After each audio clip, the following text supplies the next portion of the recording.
and got to hold him. And I was just like, it was a really tough time for us. But the thing was, right after that, what happened was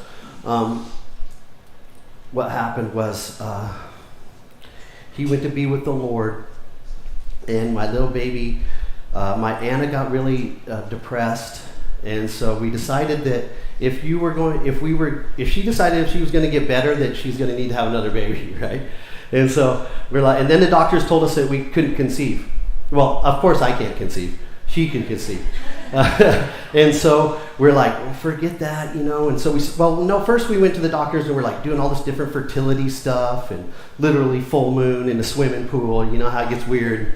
And so whatever the doctors told us to do, But nothing was working, and all the medications just made her worse. So it was January, and I talked to Anna, and I was like, hey, baby, let's just sit at the foot of the bed, and we'll just give it to God. Just forget all the medications and just let it go, because you're only worse than when you started. And so everything that they've done has only made us worse. And so I was like, we just started praying at the bed all the time, huh, baby? Yeah, and before we go to bed, we would pray, and we were in Desert Hot Springs at that time, so we prayed a lot. And then in the middle of that summer is when she conceived of little Sarah, and the doctor said it was impossible. And then they're like, hey, you don't get excited because, she's going to, everything the doctors tell you. And I'm like, no, God gave us this baby, and he's going to see it through. And there she sits right there in that chair. So praise God. He gave us one little child. Yeah. But the thing was, too, when we were coming home from the hospital that night when Isaiah went to be with the Lord. Because it takes a while to get all the papers done and stuff and all the nurse stuff when Isaiah passed away. And so we're driving home, and it's already dark, and we're going up Palm Drive. We just got off the freeway, so we're headed, you can kind of see the North Star up there, you know how you can. And we're like talking, and Anna was asking me, about salvation for babies, and I was explaining to her about David when he said, he won't come to me, but I'll go to him. And what Jesus said about that, it's not the Father's heart that any of them would be lost. And so Isaiah's with the Lord now, I told her. And right as I was saying that, remember that big old shooting star? And it wasn't just a shooting star, it was like all the way across the sky, and left like a trailer. And we were like, whoa, thank you, Jesus. It was just like a confirmation from the Lord. And it was so answered. So this hole that was left inside of us, Jesus filled that up. We serve a good God, don't we? Yeah. He works in powerful supernatural ways. And I wanted to, there it is.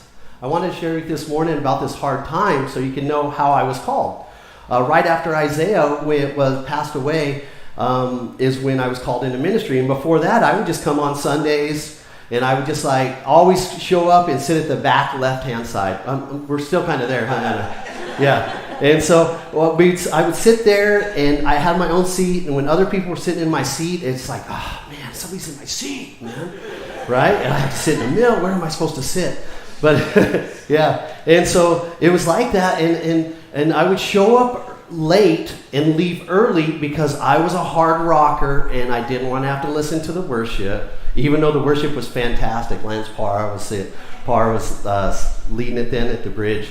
And I was like, okay, so I'll show up late and leave early and do what I wanted to do at church, get the message I wanted to get, And so I didn't have any relationships at all in church, because I came late and left early. Didn't even know the pastors, really. Just listened to them off the stage. And but the thing was, within 2 years, the Lord had me leading the worship in the church. So that'll show you how you can turn your heart around when you decide to change your mind and dedicate yourself to Him, After that, baby Isaiah, God called me into ministry because I had been a professional musician for a long time and was on the radio, open for a lot of national acts. We did well as a team, but we were a bunch of heathens.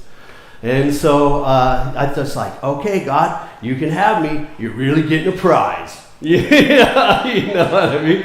And little did I know just the complete wreck mess that He was getting.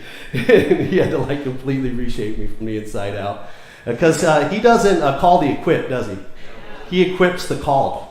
Yes, our God does that. So if you're feeling called, it's like move forward in that. You don't have to be equipped. God will equip you as you go. And so I waited on the team for almost 6 months, huh, Marcus? Came every Wednesday. I would show up. We rehearsed, or not on Wednesdays. We rehearsed on Thursday nights. So I would show up every Thursday night, and I would just like show up early, and I would sit in the seats right here while the worship team played, and just like play the music with them and serve them and just love on them for like 6 months. And I was like, oh, Lance is never going to let me up there. But I was like, who cares, you know, because I'm here with the team and it was good fellowship. And then one day he's like, come on up. And I was like, all right, here I go. And then I was right to the back. I would just sit back there and I'd play the acoustic for a couple of years, and I was just discipled under Lance. He's smart. And it's like, you know, you think, oh, well, that's not right. Well, it is right, because 1 Timothy 5:22 says, lay hands on no one hastily, right? Let God be the one that moves people into positions. And that's what we do here today, too. And we're going to be ordaining Pastor Rob next weekend. He's already a pastor, but we're going to ordain him here at the church. Because, yeah, praise God. Because it's something God's already done, you know. And we just confirm what God does. And so I was discipled, and then I started, then Lance left, and then I stepped up with April Murphy, and then we led worship for a long time there. And we had a really good team. It was really, really fun. And But I want to make this point that A.W. Tozer made. You guys know who Tozer is? He's a famous Christian author. And he said this. He said, it's doubtful whether God can greatly use a man, or it's doubtful whether God can bless a man greatly until he has hurt him deeply. Right?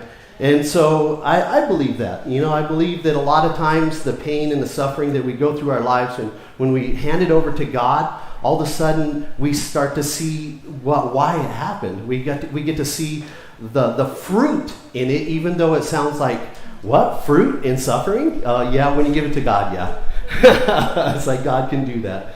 Yeah, if he could take Jesus Christ on the cross, the most incredible instrument of death ever devised by man, and make it the pivotal moment that the entire universe sets its calendar on. It's like, yeah, he could take our suffering and he can make fruit. So let's get into, we're going to continue through our series, which is our Walking with Jesus series, To the Cross. And we're going to be talking today about growing in suffering. Sound good? Yeah, so why don't you guys turn with to Matthew chapter 27 with me. Matthew chapter 27. And we'll just do a little reading here for a minute. And we'll get an idea about the Passion of Christ. Do you guys always watch the Passion of Christ on Easter? Yeah, it's a good watch on Easter, man. It's worth it. Ooh. Very biblical, very solid. All right. If you got it, say got it. Oh, I think it's on the screen too. Okay. Verse 15, chapter 27, book of Matthew. Now it was the governor's custom at the festival to release a prisoner chosen by the crowd. And at that time they had a well-known prisoner whose name was Jesus Barabbas. So when the crowd had gathered, Pilate asked them, which one do you want me to release to you? Jesus Barabbas or Jesus who is called the Messiah? So they're both named Jesus. For he knew it was out of self-interest that they had handed Jesus over to them. Remember we were talking last week, the Pharisees handed him over to them.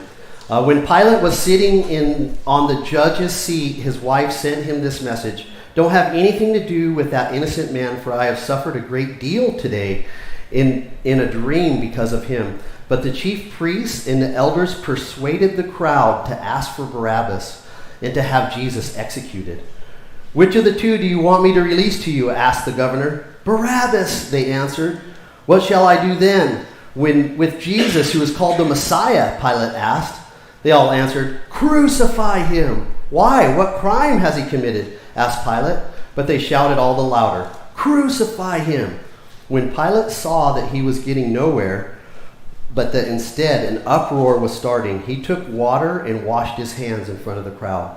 I am innocent of this man's blood, he said. It is your responsibility. And the people answered, his blood is on us and on our children. Then he released Barabbas to them, and he had Jesus flogged and handed him over to be crucified. Then the governor's soldiers took Jesus into Praetorium and gathered the whole company of soldiers around him. They stripped him and put a scarlet robe on him, and then twisted together a crown of thorns, and they set it on his head. Then put a staff in his right hand. Then they knelt in front of him and mocked him.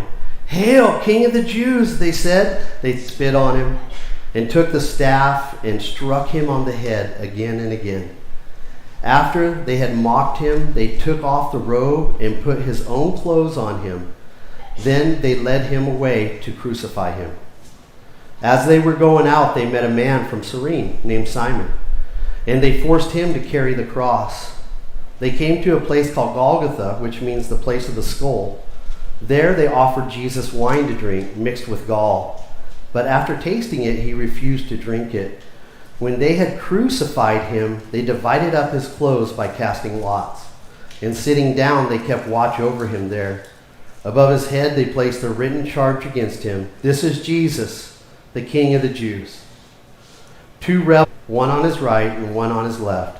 Those who passed by hurled insults at him, shaking their heads and saying, "You who are going to destroy the temple and build it in 3 days, save yourself. Come down from the cross if you are the Son of God." In the same way, the chief priests, the teachers of the law, and the elders mocked him.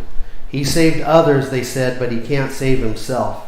He's the King of Israel. Let him come down now from the cross, and we will believe in him.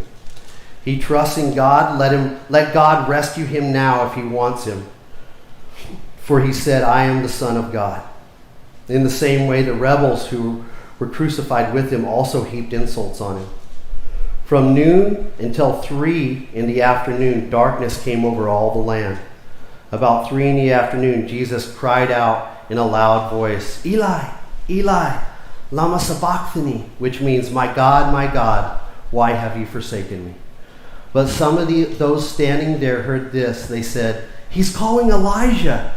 Immediately one of them ran and grabbed a sponge and filled it with wine vinegar, put it on a staff, and offered it to Jesus to drink. The rest said, "Leave him alone. Let's see if Elijah comes to save him." And when Jesus had cried out again in a loud voice, he gave up his spirit. At that moment, the curtain of the temple was torn in two from top to bottom. The earth shook, the rocks split, and the tombs broke open. The bodies of many holy people who had died were raised to life. They came out of the tombs after Jesus' resurrection and went into the holy city and appeared to many people. When the centurion and those with him who were guarding Jesus saw the earthquake and all that had happened, they were terrified and exclaimed, "Surely he was the Son of God." Many women were there, watching from a distance. They had followed Jesus from Galilee to care for his needs. Among them were Mary Magdalene, Mary, the mother of James and Joseph, and the mother of Zebedee's sons. God's word, amen? Amen. Yeah, Jesus suffered, didn't he? Yeah, he really did. Suffered an agonizing death that he didn't deserve. And he was the one that was always right. But he said this in John 16:33, "I have told you these things that you may have peace. In this world you will have trouble. But take heart, I have overcome the world." And he did have trouble, but he did overcome, didn't he? I mean, here we are 2,000 years later worshiping him. Jesus, because we've seen his power, we've seen his might, we've seen it manifest through the millennia, how great he really is and who he is, that he's God. And that he came down to show God's love to us. And the thing is there's a point here being made, and the point is this, and it's our point number 1 on the back of your bulletins, is we will experience suffering in this life. Yeah, so if it's your first time here today, yay, Suffering Sunday, right? But it's good. You guys wait, it's going to be good. Because we see Jesus at the end of his ministry as a man endured the worst possible death that could be administered. Emotional, right? He was abandoned by his people. His people left him, scattered, were watching from the distance, would not stand up because they would have been killed too. Physical, Roman torture was the epitome of all torture, all through all the millennia. They were just masters. And when it says flogged, it says it really short in the scriptures we just read, but that was quite an ordeal. And if you see Passion of the Christ, you'll have an idea of what it was like. I mean, it displays it, and watch it before you let your kids watch it too. It's pretty serious business. But Jesus is serious business, isn't he? Yeah. And he also experienced a spiritual torment as well, as he bore all the sins of the world, and the Father had to turn his face from him as he gave up his spirit. So, yeah, he experienced it on every level. But every Bible hero in the entire book has experienced suffering. Have you guys noticed that?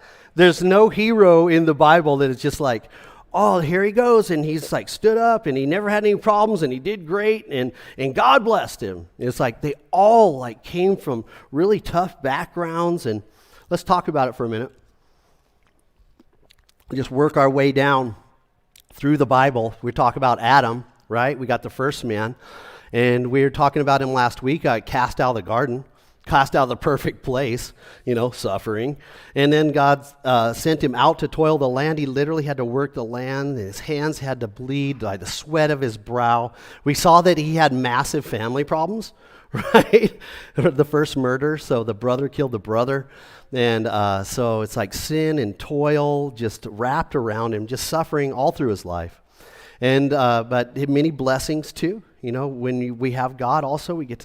And the thing is, then you move on down through the generations. You get to Noah, right? And the thing was, he was like 30 or so when he was called, and then it wasn't until it took him about 70 years to build the ark. So is what they figure by looking at the scriptures and the chronological order of how people are born and his descendants and what have you. So imagine, for 70 years telling people, and it's never rained on the entire earth ever, and then all of a sudden you're like, okay, there's going to be this stuff falling out of the sky. It's called water. and it's just going to start raining. It's going to fill up the whole earth, and I'm going to build this ark up here on the hill. And it's like, they're like, what? Could you imagine the ridicule that he got through all of that, and all the torment and all the suffering that he had to go through as well. And then also you move on down to Abraham. Well, he had this promise, right? But it wasn't until like later on until he started to really see the manifestation of his promise. But still, it was like still this hope that he left this earth not seeing, and until Jesus came back and led the captives free from this place so that they could stand in front of the presence of God. Then yeah, it's like, yes, he was just holding on to this hope for this promise, and he had to wait, man. And he did a lot of suffering. If you notice, he had a lot of family troubles. He had a lot of contention with a lot of people, and just had a lot of suffering as well. You move on down from Abraham, you get to Isaac, right? You get to Isaac, and Isaac had to deal with Ishmael. If you guys remember Ishmael, right? He's like a bull, like a mule, it says, just like all unbridled and ornery. And so he had a brother like that was always bucking for his position because Isaac was the chosen one. And then Isaac's wife, after he chose her, was barren. And so where does the promise go? You know what I mean? It's like, I'm supposed to have this generations with descendants more numerous than the stars. And it's like, my wife is barren. But they prayed, and Rebekah bore a child. And that's also kind of where Judaism and Islam kind of start separating out as well. If you guys are Bible scholars, you'll know that. And so like there's a lot of suffering going on there. And then you go down into Jacob, who was Isaac's son, and then he has to deal with Esau. The mother that was born with him was just as ornery as Ishmael, if not more so. And then Jacob's all conniving. He stole his blessing and then had to run off to a different land because as soon as Isaac died, Esau wanted to kill Jacob. So he literally had to leave his homeland and go over to like his uncle's place, and then Laban. And then he gets to Laban's, and he works for 7 years for one of his daughters. And then he gives him a wrong daughter. Yeah. And then Laban's like, well, I don't give away the younger one without the older one first, so give me another 7 years, and I'll give you the one that you want. So he literally had to work for him for 14 years to have the bride that he wanted. And so he got suffering. He had to go back. He had to deal with Esau. He had to go back into his homeland. And there's just you get down into Joseph, who was a child from Israel, which is Jacob. And that was his new name. Jacob got a new name. His name was Israel, when God, ordained him, basically. And so then, so Joseph is like the youngest of the children. No, I don't think he was the youngest. I think Benjamin was actually younger. But anyway, he was one of the youngest, but he was always just like the dreamer. And the dad just loved him like crazy. Made him this robe of many different colors. You guys ever see that in the Bible books and stuff, or you just see the robe of different colors, like, oh, that's Joseph's robe. Well, the brothers didn't like him because he was like treated special by the parents. And so they literally, like one day in the field, man, they beat him up, tore up his robe, threw animal blood on it, and threw him in a pit. And we're going to leave him there to die. But then they're like, no, what profit is that in us? And so they sold him into slavery to some Egyptian slavers.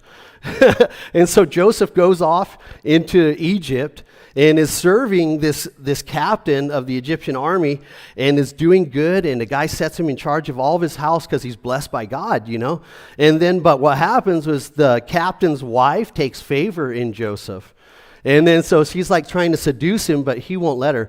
And so she's really literally trying to seduce him, and he's like trying to escape her, and he runs out of the house completely in the nude because, trying to get away from her so he doesn't offend God.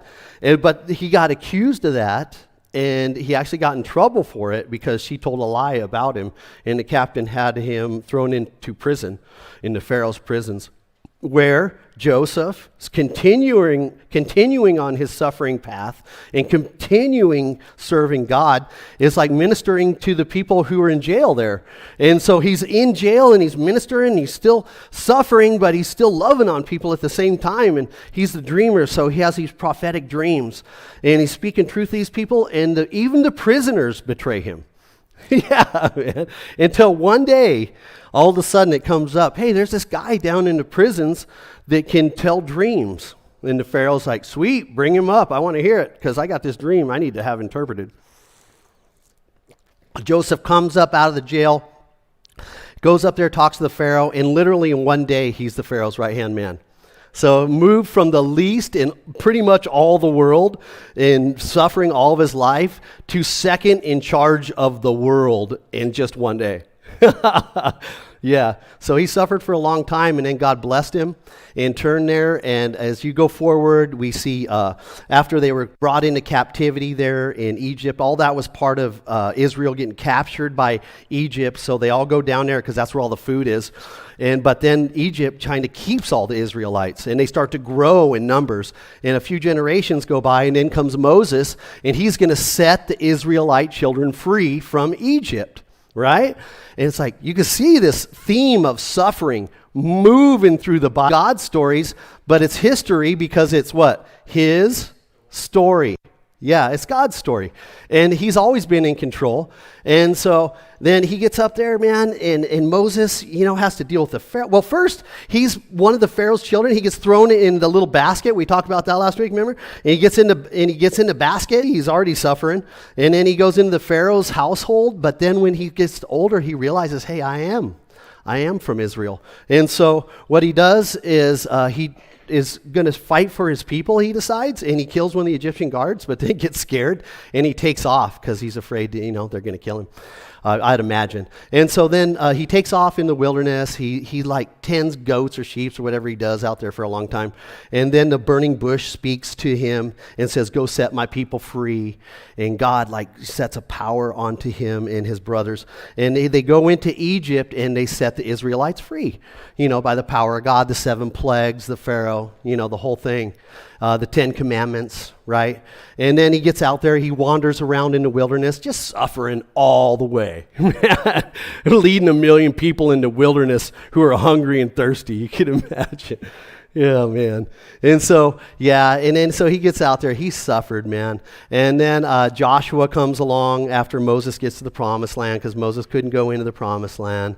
And Joshua was like 70 years old too when he gets called in charge of Israel's armies to go take the promised land full of giants. Imagine being 70 years old and then God coming to you going, okay, I'm going to send you into a whole land of giants where you have to beat them with swords and clubs. It's like, come on, man. There's a lot of suffering going on there. And so it goes on through the judges. You guys know the judges in the Bible, people like Ehud, who was the left-handed guy in the right-handed army, right? You had Deborah, right, who was the woman trying to lead a man's army. You had Samson, who literally had his eyes gouged out and was pushing a mill at the end of his life. And you got Ruth, right? You guys know Ruth. She had lost her husband. Never said anything about her having children, so she probably didn't have any children through all that time. And so, you know, that's a tough thing for people, especially back then, because they would build. Lost her husband, and lost her husband's brother, and had to go to a foreign land with Naomi, and went to the foreign land so that they could have food, basically. So she knows what loss and separation is, you know, really, Ruth does. And if you're experiencing loss or separation here today, God has victory for you too.